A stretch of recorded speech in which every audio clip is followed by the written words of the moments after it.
நினைக்காம அப்படி போயிட்டு நிற்க வேண்டாம்.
என்று அகமகிழ்வோம் என்று திருப்பாடல் கூறுகிறது. இறைவனுக்கே நாம் புகழ் சாற்றி அவரை வாழ்த்து வழங்கி ஆராதித்து அவர் நமக்கு தந்த நஸ்ரேவிஸ் மாதாவுக்காக நன்றி செலுத்துவோம். இந்த அருமையான நாளிலே வாழ்த்துதலுக்கும் போற்றுதலுக்கும் உரிய மிஸ்டர்ஸ் ஸ்ரீ சாந்த் சரத் அவர்களே, மேலும் இந்த நகரத்தின் மேயர் மிஸ்டர் ஜெகன் அவர்களே, நம்முடைய முன்னாள் மாயர் தந்தை யுவான் அம்பரோஸ் அவர்களே, இந்த திருத்தலத்தின் அதிபர் தந்தை ஜெகன் ஜான் செல்வம் அவர்களே மற்றும் ஊடகத்தார்களே, அன்பு சகோதர சகோதரிகளே, தூத்துக்குடி நகரத்தில் வாழ்கின்ற நல்ல மக்களே, உங்கள் அனைவருக்கும் வாழ்த்தும் வணக்கமும் கூறி நம்முடைய அன்னை உங்களை ஆசீர்வதிக்க வேண்டும் என்று வேண்டுகிறேன். இந்த நாள் ஒரு அருமையான நாள். இன்று ஞாயிற்றுக்கிழமை ஆதலால் கட்டுக்கடங்காத கூட்டம் காவலர்களுக்கு மிக மிக சிரமமாக இருந்தது. இருந்தாலும் அன்னையினுடைய கொடியை பவனியாக கொண்டு வந்து இதை மிக அருமையாக ஏற்றி வைத்திருக்கிறோம். இந்த புனித நிகழ்ச்சிகளிலே பங்கு கொள்ள வந்திருக்கின்ற நம்முடைய மதிப்புக்கும் போற்றுதற்கும் உரிய ஸ்ரீநாத் அவர்களுக்கும் மதிப்புக்கும் போற்றுதற்கும் உரிய சரத் அவர்களுக்கும் நம்முடைய வாழ்த்துதலையும் வணக்கத்தையும் தெரிவித்துக் கொள்வோம். ஆண்டவரை அண்டும் பொழுது நமக்கு மகிழ்ச்சி பொங்கி வழிகிறது. ஆண்டவர் நம்மில் இருக்கும் பொழுது எல்லாமே நன்றாக செல்லுகிறது. அன்னை மரியாள் இந்த ஆண்டவரை நமக்கு தருகிறாள். இன்றைக்கு அவர் தருகின்ற சொத்து மிகவும் மேலானது. ஆண்டவர் நம்மிடம் இருக்கின்ற காரணத்தினால் எல்லா இடத்திலும் நாம் நன்மைத்தனத்தை பார்க்கின்றோம். தீமையோடு எதிர்த்து போராடுகின்ற கடவுள் நம்மோடு இருக்கின்றார். அன்னை நமக்கு இருக்கின்றார். இந்த அன்னை தான் இயேசுவுக்கு தாயாக இருந்து அவருக்கு பாலூட்டி சிறந்த அறிவூட்டி அவருக்கு நல்ல ஒழுக்கத்தையும் சீலத்தையும் கற்றுத் தந்தவர். அவரிடம் வளர்ந்தவர் தான் ஆண்டவராகிய இயேசு கிறிஸ்து. அவர் சிலுவையில் அறையுண்டு இறந்து சென்றார். ஆனால் அந்த இறப்பு தான் நம் அனைவருக்கும் மீட்பை தந்தது. இந்த அருமையான நாளிலே நம்முடைய மக்கள் எல்லோரும் மகிழ்ச்சியோடு வாழ வேண்டும். கரைகள் நீங்க வேண்டும். தீமைகள் அகல வேண்டும். எல்லோரும் ஒற்றுமையுடனும் சகோதரிகளாக வாழ வேண்டும். சமய வேத ஜாதி வேதங்கள் எல்லாவற்றையும் கலைந்து நாம் எல்லோரும் ஆண்டவருடைய பிள்ளைகள் என்ற அந்த நினைவை இந்த திருநாள் நமக்கு கொண்டாடி தருகிறது. எனவே இந்த நாளில் 10 நாட்களும் இங்கே திருநாள் நடைபெறும். ஒவ்வொரு நாளும் மறையுறை நடைபெறும். இந்த புனித நிகழ்ச்சிகளிலே நீங்கள் பங்கு பெற்று ஆசீர்வாதத்தை இறைவனிடமிருந்து பெற்றுக்கொள்ள வேண்டும் என்று உங்களை அன்போடு அழைக்கின்றேன்.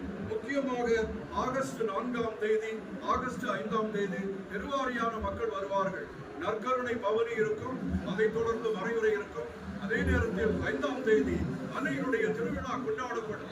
மிக விமரிசையாக கொண்டாடப்படும்.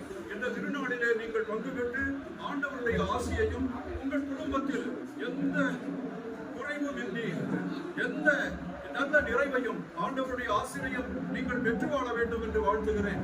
நம்முடைய பெரியோர்கள், பாட்டி, நம்முடைய பெற்றோர்கள், நம்முடைய குழந்தைகள் அனைவரும் நமக்கு வேண்டியவர்கள்.